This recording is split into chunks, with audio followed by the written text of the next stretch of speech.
സംസ്ഥാനത്ത് കാട്ടാനക്കലിയിൽ വീണ്ടും ഒരു ജീവൻ കൂടി പൊലിഞ്ഞു. പാലക്കാട് മുണ്ടൂരിലാണ് കാട്ടാന ആക്രമണത്തിൽ യുവാവിന് ജീവൻ നഷ്ടമായത്. മുണ്ടൂർ ഒടുവങ്ങാട് സ്വദേശി അലനാണ് മരിച്ചത്. ആക്രമണത്തിൽ അലന്റെ അമ്മയ്ക്ക് ഗുരുതരമായി പരിക്കേറ്റു. വിവരങ്ങളുമായി പ്രസാദ് ചേരുന്നു. പ്രസാദ്, എപ്പോഴായിരുന്നു സംഭവം? അതിദാരുണമായ ഒരു സംഭവമാണ് ഇപ്പോൾ നടന്നിരിക്കുന്നത്. അമ്മയുടെ ആരോഗ്യനില എങ്ങനെയുണ്ട്?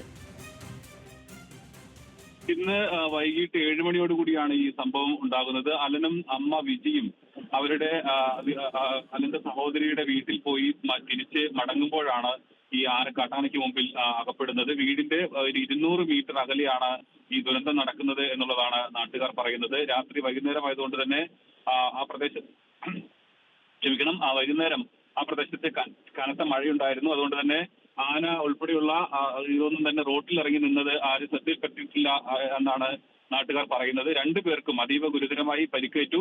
അവരെ നാട്ടുകാരാണ് ഉടൻ തന്നെ ജില്ലാ ആശുപത്രിയിൽ എത്തിച്ചത്. പക്ഷേ അലന്റെ ജീവൻ രക്ഷിക്കാൻ കഴിഞ്ഞില്ല. അമ്മയ്ക്ക് ഗുരുതര പരിക്കേറ്റിട്ടുണ്ട്. അവരുടെ തോളലിനാണ് പരിക്ക് പറ്റിയിട്ടുള്ളത്. ഇപ്പോൾ അലന്റെ മൃതദേഹം പോസ്റ്റ്മോർട്ടത്തിനായി മോർച്ചറിയിലേക്ക് മാറ്റി.